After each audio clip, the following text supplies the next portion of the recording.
Well, hi everybody, I'm Bill Whittle and this is Afterburner. And once again, we need to do something so simple, so obvious and logical that no one in the present political landscape seems to have the basic education, the courage, or the simple common sense to try to attempt. We need to look back, not way back, but well within living memory, to see what happens when the idea of tolerance merely becomes a code word for suicide. You know, we today cannot fully appreciate the transformational psychological horror that the First World War produced upon the world, but most especially upon the British Empire. In the Battle of the Somme alone, British casualties were, in one day, 19,240 dead, 35,493 wounded, 2,152 missing, and 585 prisoners, for a loss of 57,470 soldiers in one day. And of course, the Somme was just another abattoir in a war that produced scores of these horrors over 4 heartbreaking years, and which ended in nothing but bitterness, death, horror, and resentment. I think it's fair to say that it shattered the psyche of the British people in a way that they have never fully recovered from. But the lesson we need to draw from this as modern Americans is not about the horror of the battlefield. The real lesson for our times is the reaction of the British political class in the years following the Great War. You see, the revulsion and the shock and the horror of that war produced in the British elites an absolute psychological unwillingness to face such things ever again. They were so mortified by what they'd experienced that they simply refused to see the evidence of 2 decades building step by methodical step, and each new data point pointing ever more certainly towards a conflict that they, with a single magnificent exception, simply refused to face because they'd contracted a terminal case of moral cowardice.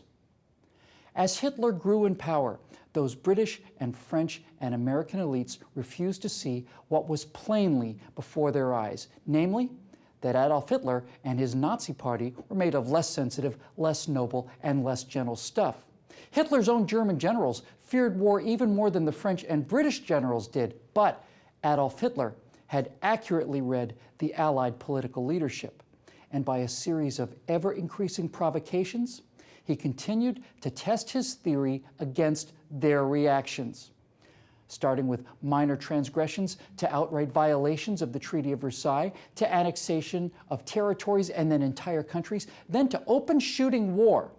The British elites refused to see him and his ideology for what they were despite all the evidence.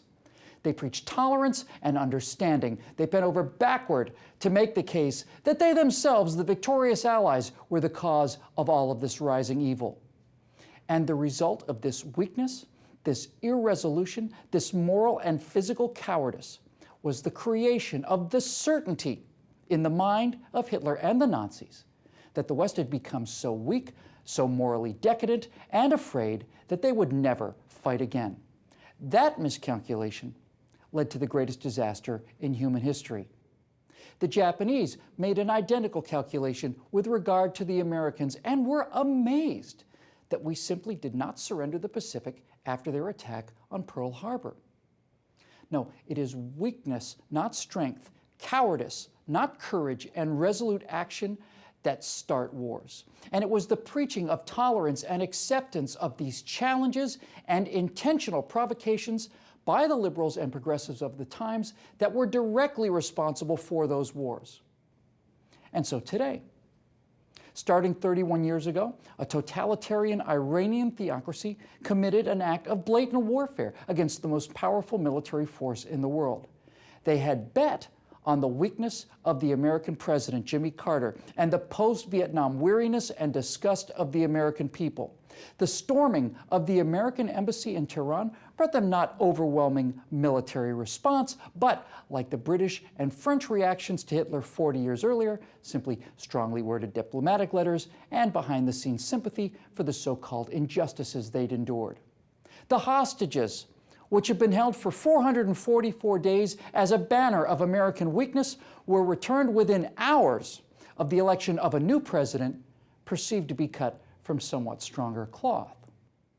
Now, since then, that radical Islamic philosophy, Shia terrorism exported throughout the world by Iran, and Sunni terrorism called Wahhabism, advanced by our good friends the Saudis, has been at war non-stop, not just with America in Kuwait and Iraq and Afghanistan, but in perpetual attacks against Jews in Israel, at war with Russia in Chechnya, at war with Hindus in India in the Kashmir, at war with African animists and Christians in Darfur and throughout the rest of Africa, at war with Buddhists in Asia, at war with the Chinese with the Uyghurs, fomenting rebellions in South America, and so on. For the last 30 years, jihadi elements have pushed and pushed and pushed against the strength of their enemies and found, in Europe certainly, no strength at all. None.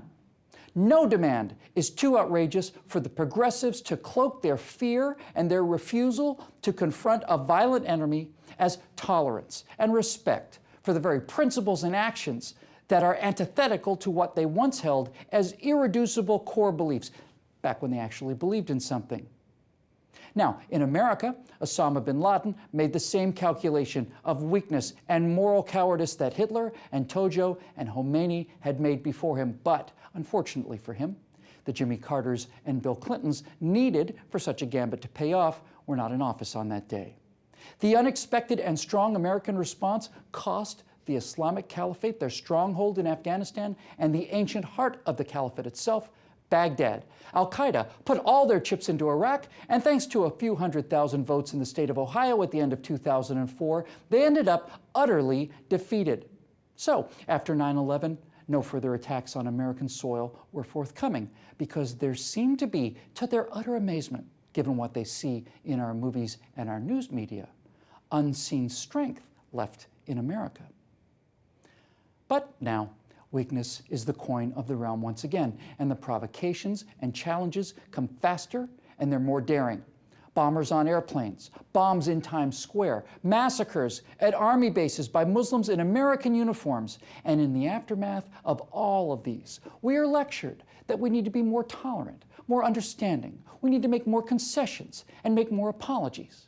You know, the rhetoric of the U.S. State Department in 2010 and the British Foreign Ministry in 1938 are virtually indistinguishable. And if we do not change things, and very quickly, the results will be indistinguishable too. The very terms Islam, Jihad, Al-Qaeda, Hudna, Sharia, Caliphate, and all the others have been banned from being used by our own Defense Department. We cannot make plans to counter this enemy threat because we are not, by presidential order, allowed to even name them. And we will pay the price for this cowardice. And we may pay it on a scale that makes our losses in World War II seem almost quaint, practically nostalgic. Which brings me to the Cordoba Mosque being built near the wreckage of Ground Zero. Now, to those who have the ability to read, there's no question what this mosque is. It's not a modest house of worship for American Muslims seeking to peacefully practice their religion. One of those actually already exists. The Masjid Manhattan has existed peacefully for years. It condemns all acts of terrorism and denies any involvement whatsoever with the provocation of the Cordoba Mosque. You know, throughout the violent history of Islam, conquered provinces immediately have their most cherished symbols, churches, synagogues, temples, and so on, immediately converted into mosques. Now, this is to establish Islam's high water marks, to plant flags at the point of deepest penetration. They're very much like the little red flags that the British soldiers carried on the first day of the Somme to mark the limits of their advance against the enemy. Now, we are lectured daily that we must not only put up with all of this, but actually celebrate it, that compromise and tolerance and surrender are somehow now the defining American values. This mosque is being funded by foreign money. Its so-called moderate leaders have proven radical ties, and it will eventually be the pulpit for the Islamic takeover of America in the same way that trophy mosques in London and Paris and Oslo and Copenhagen and Berlin and all the others are. So the question is simply this: Is this a genuine house of peaceful religious worship, a place of mutual respect and tolerance to grow greater understanding, as we've been told, or is it something else? Well, ask yourself this. If this is as well-intentioned as we are told, who's doing all of the understanding and tolerating here? Are Christian churches and Jewish synagogues allowed in Mecca? They are not. Do Christian and Jewish and Buddhist and Hindu congregations meet every week to hear sermons about the destruction of the Muslim religion, the way that hundreds of millions of Muslims chant death to America and death to Israel and death to the West in their religious services every week? They do not. Do Christian or Jewish or Hindu or Buddhist believers call for separate treatment and their own legal systems for themselves in those few Muslim countries where they're allowed to exist at all? They do not. Tolerance, as it's being sold to us, is exclusively a one-way street, but a tolerant society is one that works both ways. Truly tolerant, moderate American Muslims would understand the pain and the provocation that this mosque generates among their fellow citizens, and if they genuinely believe in the mutual respect and understanding that they claim to want to create, why would they begin with such a poke in the eye to the people that they claim to want to improve relations with?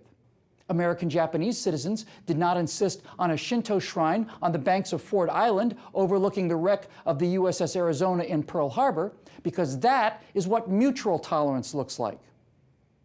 Giving up everything at every turn to people who give up nothing in return and whose response to charity and decency is merely to increase the outrageousness of their demands is not tolerance, and it's not decency, and it's certainly not moral superiority. It's not the highest ideals of the American character. It's cowardice. It's the unwillingness to face a threat proclaimed by loudspeakers all across the world every single week. It's the moral weakness to face the fact that for every ideology in the world, there is an opposing one that wishes for, plans for, prays for, and eventually executes its destruction. And it's one more data point that our pampered, idiotic, and self-proclaimed morally superior elites have reached a point of self-loathing and self-delusion that drives them to actions that are indistinguishable from suicide. Cowards, you see, have a moral, psychological, and intellectual imperative to claim that their cowardice is in fact strength, and their moral weakness is, somehow, simply because they say so, moral superiority. But those of us who still know the difference between mutual tolerance and compromise versus unilateral concession, surrender, and suicide, well, we have very little time left. About 2.5 months as I record this. Oh, and by the way, the same people tell us that we also need to be tolerant of the crime wave and massive illegal invasion of our southern border, and for the same reasons. Remember that in November, because my friends, we are running out of time.